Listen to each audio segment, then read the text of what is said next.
अध्याय 8 मृत्यु दिवस की पार्टी। अक्टूबर का महीना था। अब मैदान और महल में नमी भरी ठंड पड़ने लगी थी। अस्पताल की मैट्रन मैडम पॉम्फ्री प्रोफेसर और विद्यार्थियों को हुई सर्दी खांसी की वजह से अचानक बहुत व्यस्त हो गई थीं। उनका सर्दी नाशक काढ़ा तत्काल असर करता था। हालांकि इसे पीने वाले के कान से घंटों तक धुआं निकलता रहता। जीनी वीजली कुछ समय से बीमार दिख रही थी, इसलिए उसके भाई ने जबरदस्ती उसे ये काढ़ा पिलवा दिया। उसके लाल बालों के नीचे से निकलते हुए धुएं को देखकर ऐसे लग रहा था जैसे उसका सिर आग में जल रहा हो। गोलियों जितनी बड़ी बरसात की बूंदें बिना रुके कई दिनों तक महल की खिड़कियों पर गरजती बरसती रहीं। झील का जल स्तर बढ़ गया, फूलों की क्यारियां कीचड़ भरी धाराओं में बदल गईं और हैग्रिड के कद्दू फूलकर बगीचे के शेड जितने बड़े हो गए। बहरहाल रोज प्रैक्टिस करने के बारे में ओलिवर वुड का उत्साह ठंडा नहीं पड़ा था, इसलिए हैलोवीन से कुछ दिन पहले एक शनिवार को तूफानी दोपहर हैरी जब गरुड़ द्वार टावर की तरफ लौटा तो पूरी तरह भीगा हुआ और कीचड़ में लथपथ था। बारिश और हवा को छोड़ भी दें तो भी उनकी आज की प्रैक्टिस सुखद नहीं थी। नाग शक्ति की टीम की जासूसी करके फ्रेड और जॉर्ज ने अपनी आंखों से निम्बस 2001 की तेज रफ्तार देखी थी।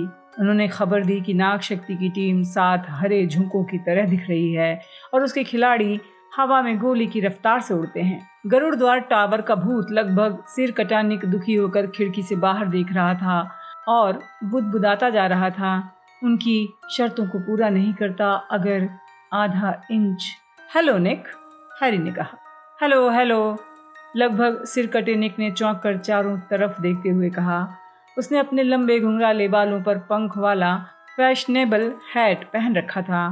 कोट के ऊपर उसने एक मफलर भी डाला था, जिसकी वजह से ये नजर नहीं आता था कि उसकी गर्दन लगभग पूरी तरह से अलग है। तुम परेशान लग रहे हो पॉटर, ये बोलते हुए निक ने एक पारदर्शी खत को तह किया और अपनी शर्ट के अंदर छुपा लिया। तुम भी तो परेशान लग रहे हो, हैरी ने कहा। कोई खास बात नहीं, ऐसी बात नहीं है कि मैं सचमुच शामिल नहीं होना चाहता था। मैंने सोचा था कि बस आवेदन करके देख लेता हूँ, परंतु जाहिर है मैं शर्तों को पूरा नहीं करता। लगभग सिर कटे निक ने शालीनता से हाथ लहराते हुए कहा। उसकी हवाबाजी के बावजूद उसके चेहरे पर बहुत कटुता का भाव झलक रहा था। निक अचानक फट पड़ा और अपनी जेब से खत को दोबारा बाहर निकाल कर बोला, परंतु कोई भी ये तो सोचेगा कि गर्दन पर 45 बार भोतरी कुल्हाड़ी की चोट खाने के बाद वो सिरकटों के शिकार में शामिल होने के काबिल बन जाएगा। अरे हाँ, हैरी ने कहा, जो स्पष्ट रूप से समझ गया था कि निक उससे हाँ कहलवाना चाहता था। मेरा मतलब है, तुमसे ज्यादा कौन चाहता होगा कि ये काम जल्दी और सफाई से होता तो सिर पूरी तरह धड़ से अलग हो गया होता। मेरा मतलब है, इसमें बहुत सा दर्द और अपमान नहीं झेलना पड़ता। आग बबूला होते हुए लगभग सिर कटे निक ने खत को मोड़कर जेब में रख लिया। हैरी, सिर्फ आधे इंच की चमड़ी और मांस ने मेरी गर्दन को सिर से जोड़ रखा है। ज्यादातर लोग सोचेंगे कि ये सिर अलग होने की तरह है, परंतु नहीं, ये सही तरह से सिर कटे सर पॉडमोर के लिए पर्याप्त नहीं है। निक ने कई गहरी सांसें ली और फिर थोड़े शांत स्वर में कहा, तुम क्यों परेशान हो? क्या मैं तुम्हारे लिए कुछ कर सकता हूँ? नहीं, तब तक नहीं जब तक तुम ये नहीं जानते कि नाग शक्ति के साथ होने वाले मैच के लिए हम 7 निम्बस 2000 झाड़ुएं मुफ्त में कहाँ से ला सकते हैं, हैरी ने कहा। हैरी का बाकी का वाक्य उसके पैरों के पास आती हुई तीखी म्याऊं की आवाज में खो गया। नीचे देखने पर उसे लैंप जैसी पीली आंखें घूरती दिखीं। वहां पर दुबली भूरी बिल्ली मिसेस नॉरिस खड़ी थी।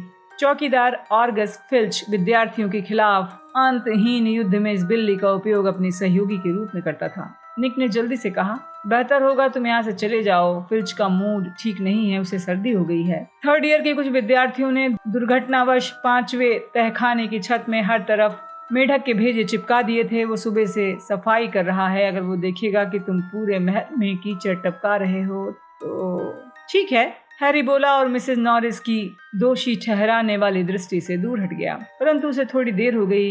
ऐसा लगता था जैसे कोई रहस्यमय शक्ति आर्गस फिल्च को उस दुष्ट बिल्ली के साथ बांधी थी, इसलिए वो अचानक हैरी की दाईं तरफ से दीवार के पर्दे के बीच से बाहर निकला। वो छींक रहा था और चारों तरफ नियम तोड़ने वाले की तलाश कर रहा था। गंदगी, वो हैरी के क्विडिच के दुशाले से टपके कीचड़ की तरफ इशारा करके चिल्लाया। उसके जबड़े हिल रहे थे। उत्तेजना में उसकी आंखें बाहर निकल पड़ी। हर तरफ कीचड़ और गंदगी, अब मैं सहन नहीं करूंगा। मैं तुम्हें बता देता हूं, मेरे पीछे आओ पॉटर। इस पर हैरी ने लगभग सिर कटे निक की तरफ उदासी से हाथ हिलाकर विदा ली और फिल्च के पीछे सीढ़ियां उतरने लगा। जाते जाते वो फर्श पर कीचड़ भरे पैरों के दोहरे निशान बनाता हुआ जा रहा था। हैरी पहले कभी फिल्च के ऑफिस नहीं गया था। ये एक ऐसी जगह थी जिससे ज्यादातर विद्यार्थी कतराते थे। कमरा गंदा था, इसमें एक भी खिड़की नहीं थी। इसमें सिर्फ तेल की चिमनी से रोशनी होती थी जो नीची छत से लटक रही थी। तली हुई मछलियों की हल्की खुशबू थी। चारों तरफ लकड़ी की अलमारियां थीं। उन पर लगे लेबल से हैरी को समझ में आ गया था कि उसमें हर विद्यार्थी का विस्तृत विवरण है जिसे फिल्च ने सजा दी है। फ्रेड और जॉर्ज के लिए एक पूरा ड्रॉर अलग से था। फिल्च की टेबल के पीछे दीवार पर जंजीरों और हथकड़ियों का एकदम चमचमाता ढेर टंगा था। सब जानते हैं कि वो डंबलडोर से हमेशा आग्रह करता था कि वे उसे विद्यार्थियों को टखनों के बल छत से लटकाने की अनुमति दे दें। फिल्च ने अपनी टेबल पर से कलम उठाई और चर्मपत्र की तलाश में इधर उधर देखने लगा। कीचड़, ढेर सारी ड्रैगन की गंदगी, मेंढक के भेजे, चूहे की आंतें। मेरी सहन शक्ति की भी सीमा है। ऐसा सबक सिखाऊंगा। फॉर्म कहाँ है? उसने अपनी टेबल के ड्रॉर से एक चर्मपत्र का बड़ा रोल निकाला, अपने सामने फैलाया। काले पंख वाली लंबी स्याही शीशी में डुबो दी। नाम हैरी पॉटर। अपराध सिर्फ थोड़ा सा कीचड़ ही तो था। हैरी बोला, ये तुम्हारे लिए थोड़ा सा कीचड़ होगा, मेरे लिए 1 घंटे की सफाई है। उसकी कुप्पे जैसी गोल नाक के सिरे पर एक बूंद कांप रही थी। अपराध महल गंदा करना, जो सजा दी जाना चाहिए। अपनी बहती नाक को पोंछते हुए फिल्च ने हैरी को हिकारत से देखा, जो सांस रोककर सजा सुनने का इंतजार कर रहा था।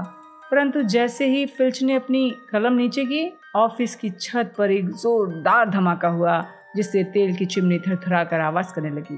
पीव्स! फिल्च ने गरजते हुए आवेश में अपनी कलम नीचे फेंक दी। इस बार मैं तुम्हें नहीं छोड़ूंगा। मैं अभी तुम्हें मजा चखाता हूँ।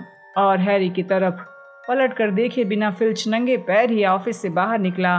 मिसेस नॉरिस उसके पीछे पीछे थी। पीव्स स्कूल का शैतान भूत था। वो हवा में उड़ने वाला मुस्कुराता खतरा था जिसे सिर्फ कहर बरपाने और कष्ट देने में मजा आता था। हैरी को पीव्स खास पसंद नहीं है, परंतु आज उसने शरारत का जो समय चुना था उसके लिए वो उसका एहसान माने बिना नहीं रह सका। हैरी को आशा थी कि पीव्स ने जो किया था उससे फिल्च का ध्यान उस पर से हट जाएगा। ये सोचते हुए कि उसे फिल्च के वापस लौटने का इंतजार करना चाहिए, हैरी टेबल के पास रखी एक दीमक खाई कुर्सी में धंस गया। टेबल पर उसके आधे भरे फॉर्म के अलावा एक चीज और थी, एक बड़ा चमकदार बैंगनी लिफाफा जिस पर चांदी जैसे सफेद अक्षरों से कुछ लिखा था। हैरी ने लिफाफा उठाया और पढ़ा, फटाफट जादू, नए जादूगरों के लिए पत्राचार कोर्स। जिज्ञासावश हैरी ने लिफाफा खोलकर चर्मपत्र को बाहर निकाला। अगले पन्ने पर अधिक घुमावदार चांदी जैसी सफेद लिखावट में लिखा था, आधुनिक जादू की दुनिया में असहाय महसूस करते हैं? क्या आप आसान मंत्र भी नहीं पढ़ पाते? उसके लिए बहाने बनाते हैं? क्या आपकी छड़ी के दयनीय प्रदर्शन के लिए आपको ताने सुनने पड़ते हैं? इन सब सवालों का एक ही जवाब है, फटाफट का एक बिल्कुल नया, सफलता की गारंटी वाला, तत्काल परिणाम देने वाला आसान कोर्स।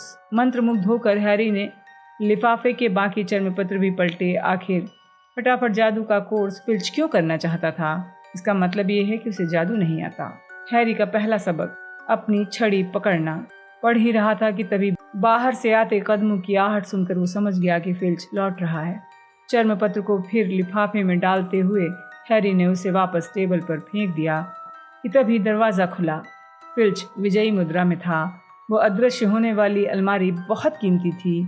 फिल्च मिसेस नॉरिस से खुश होकर कह रहा था, बुढ़िया रानी, हम इस बार पीव्स को बाहर निकलवा देंगे। तभी उसकी नज़र हैरी पर पड़ी, फिर फटाफट जादू के लिफाफे पर। हैरी को अब जाकर एहसास हुआ लिफाफा इस समय अपने मूल स्थान से 2 फुट दूर था। फिल्च का चेहरा ईंट की तरह लाल हो गया। हैरी ने खुद को आक्रोश की तूफानी लहर के लिए तैयार किया। फिल्च अपनी टेबल पर लंगड़ाते हुए गया, लिफाफे को उठाया और ड्रॉअर में फेंक दिया। क्या तुमने इसे पढ़ा है? उसने बड़बड़ाते हुए पूछा। नहीं, हैरी ने झूठ बोल दिया। फिल्च के गांठदार हाथ एक साथ जकड़े हुए थे।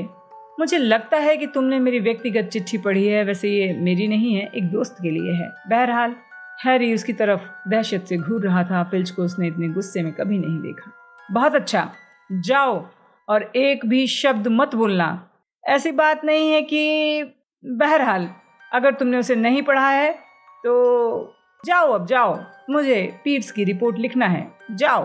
अपनी खुशकिस्मती पर हैरान होकर हैरी ऑफिस से बाहर निकला, सीढ़ियां चढ़ने लगा। फिल्स के ऑफिस से बिना सजा पाए बच निकलना शायद स्कूल का एक रिकॉर्ड था।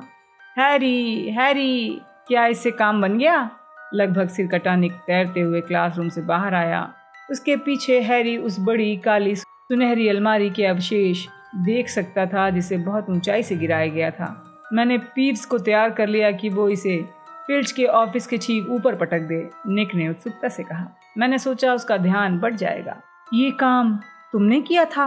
हाँ, इससे काम बन गया, मुझे सजा नहीं मिली। धन्यवाद निक, हैरी ने कृतज्ञता से कहा।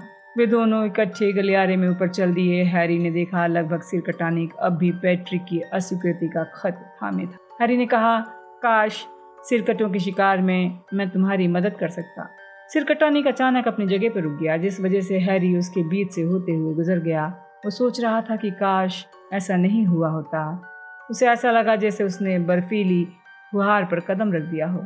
परंतु एक चीज है जो तुम मेरे लिए कर सकते हो, पर छोड़ो, शायद तुम्हें वो काम पसंद नहीं आएगा। बोलो तो सही, क्या करना है? हैरी ने कहा।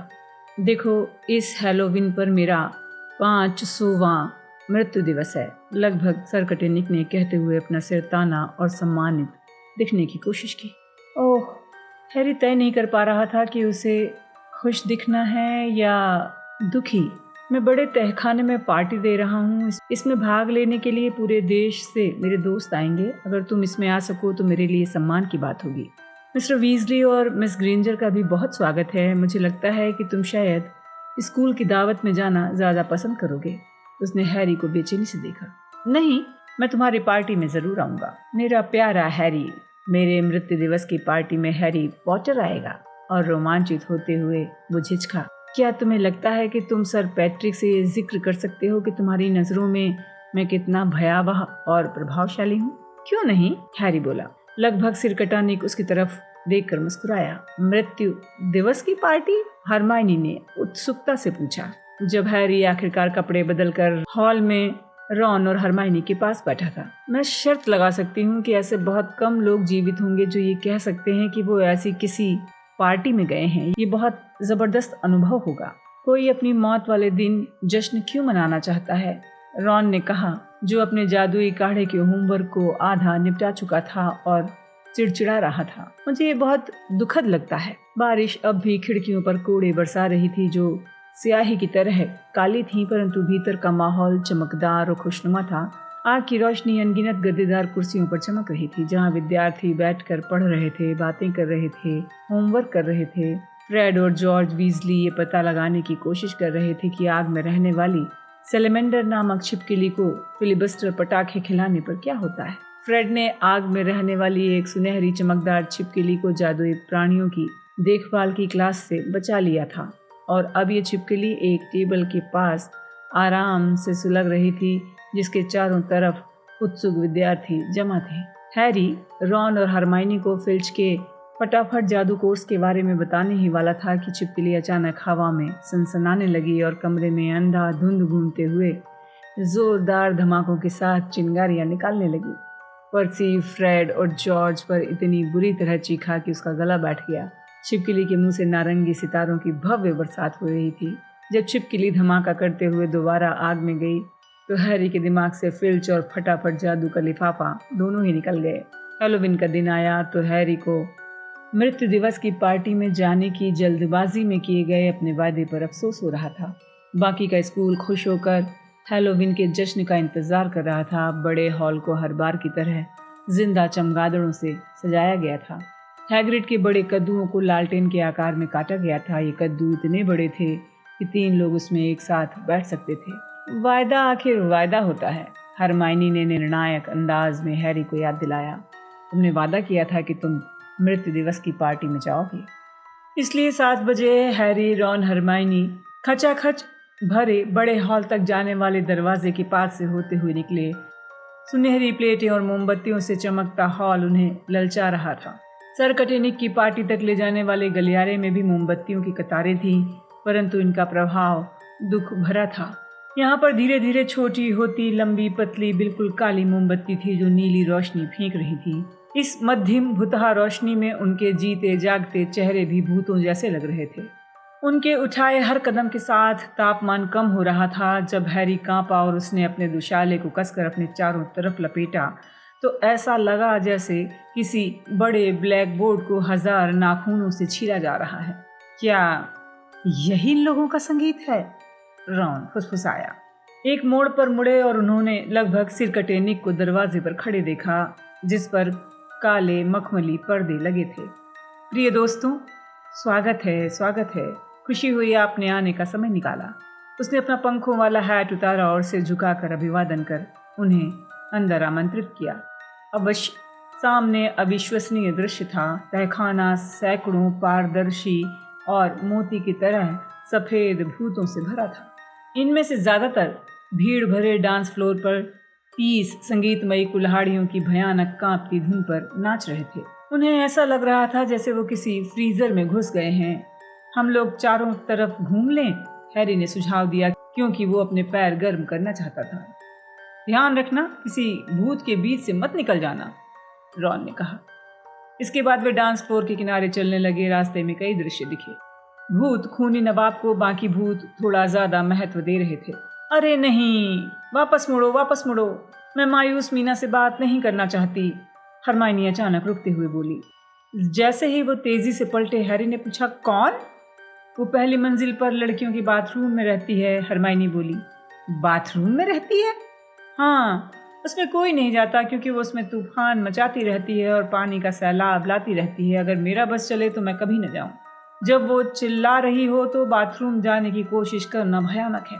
देखो, वहां पर भोजन रखा है, रॉन बोला। तहखाने के दूसरी तरफ एक लंबी टेबल थी, वो भी काले मखमल की चादर से ढकी थी, परंतु अगले ही पल वे दहशत में अपने स्थान पर खड़े रह गए। बहुत भयानक बदबू थी।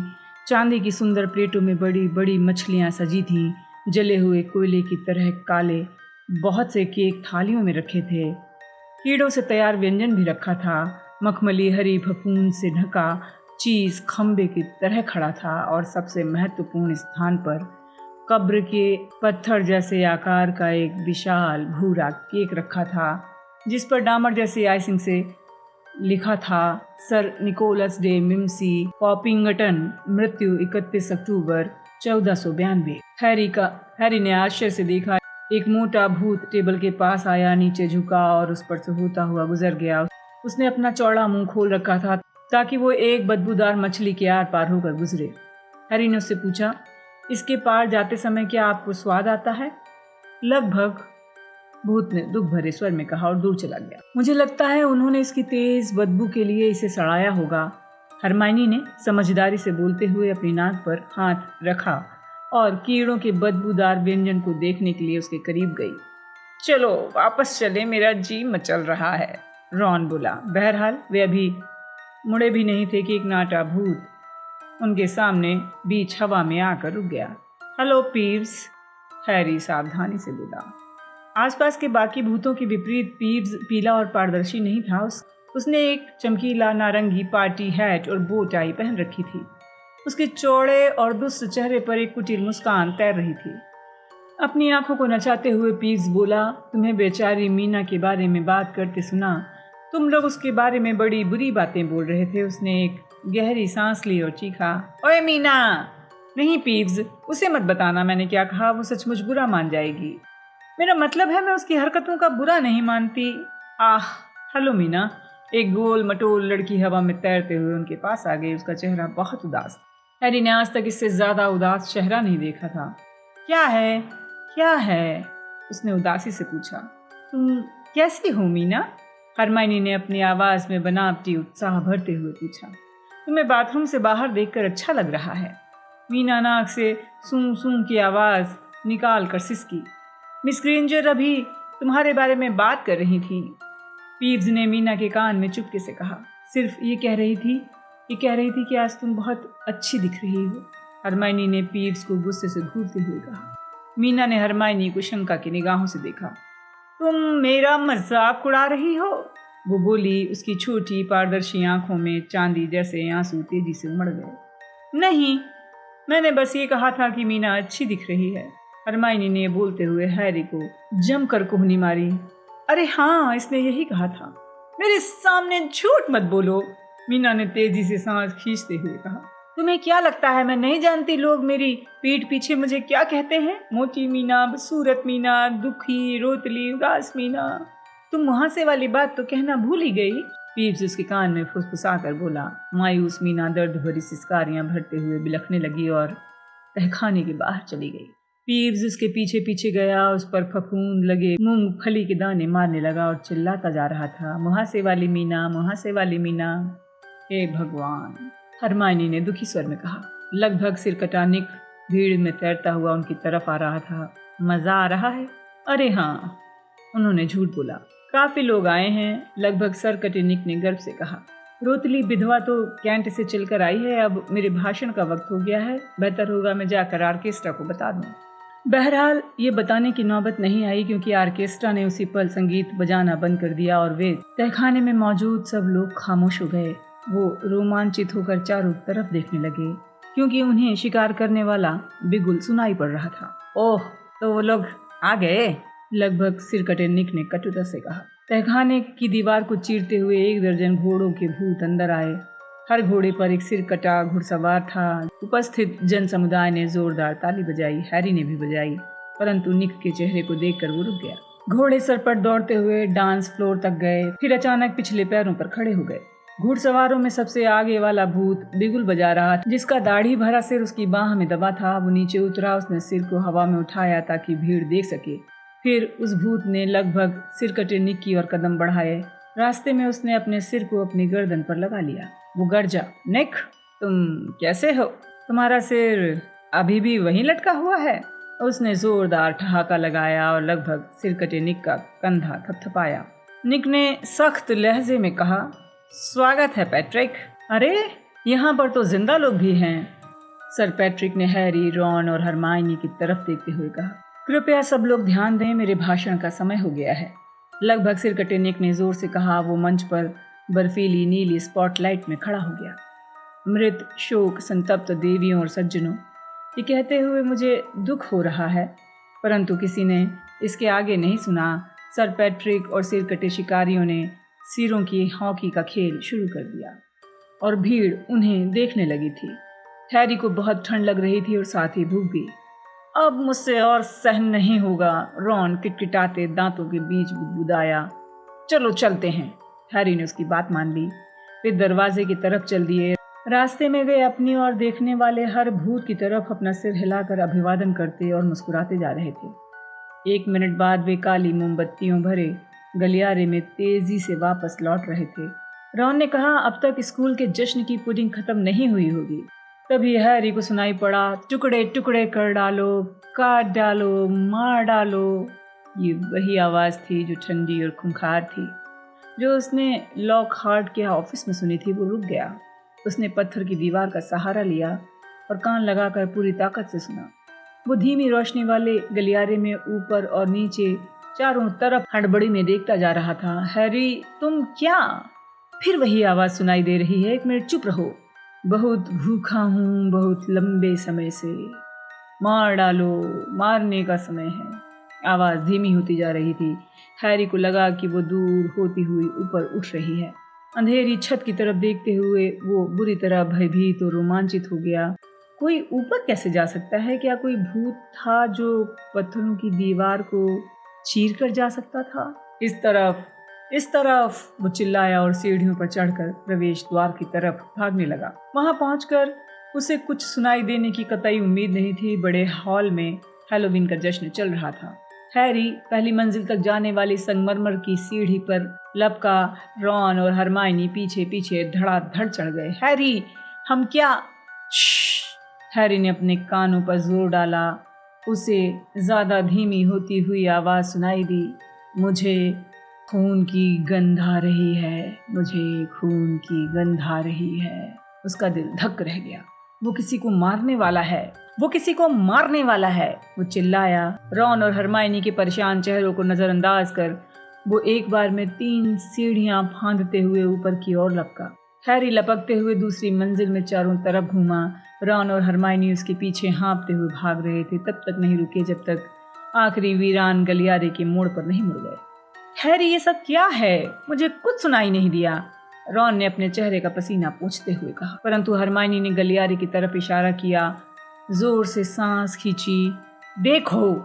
सामने वाली दीवार पर कोई चीज चमक रही थी। जलती मशालों की रोशनी में उन्होंने देखा, दोनों खिड़कियों के बीच की दीवार पर 1 फुट ऊंचे शब्दों में लिखा था, रहस्यमयी तहखाना खुल चुका है, वारिस के दुश्मनों खबरदार। वो क्या चीज है जो नीचे झूल रही है?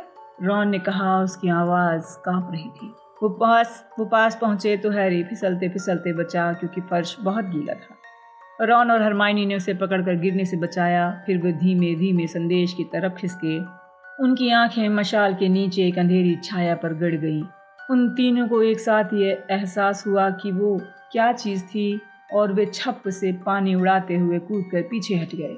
चौकीदार फिल्च की बिल्ली मिसेस नॉरिस मशाल टांगने के स्टैंड पर पूंछ से लटकी हुई थी। वो किसी लकड़ी के लट्ठे की तरह बेजान दिख रही थी। उसकी बाहर निकलती आंखें घूर रही थी। हम मदद करने की कोशिश करें, हम मदद करने की कोशिश करें, हैरी ने परेशान आवाज में कहा। मेरी बात मानो, यहाँ से चलो, इससे पहले कि हमें कोई देख ले। परंतु तब तक देर हो चुकी थी। एक गड़गड़ाहट हुई, जैसे कहीं दूर बादल गरजे हों। उन्हें पता चल गया कि दावत खत्म हो गई है। जिस गलियारे में वो खड़े थे, उसके दोनों तरफ से सैकड़ों पैरों के सीढ़ियां चढ़ने की आवाज आ रही थी। अगले ही पल विद्यार्थी दोनों तरफ के गलियारों में दाखिल हुए। सारी चर्चा, हलचल, आवाजें अचानक रुक गईं जब आगे आ रहे लोगों ने बिल्ली को लटकते देखा, और ये भी देखा कि हैरी, रॉन और हरमाइनी गलियारे के बीच अकेले खड़े हैं। फिर खामोशी के बीच किसी के चिल्लाने की आवाज सुनाई दी, वारिस के दुश्मनों खबरदार, अब तुम्हारी बारी है बदजातों। ये ड्रैको मैलफॉय था। उसकी ठंडी आंखें चमक रही थी। आमतौर पर सफेद रहने वाला चेहरा लाल दिख रहा था। वो बेजान बिल्ली को देखकर मुस्कुरा रहा था।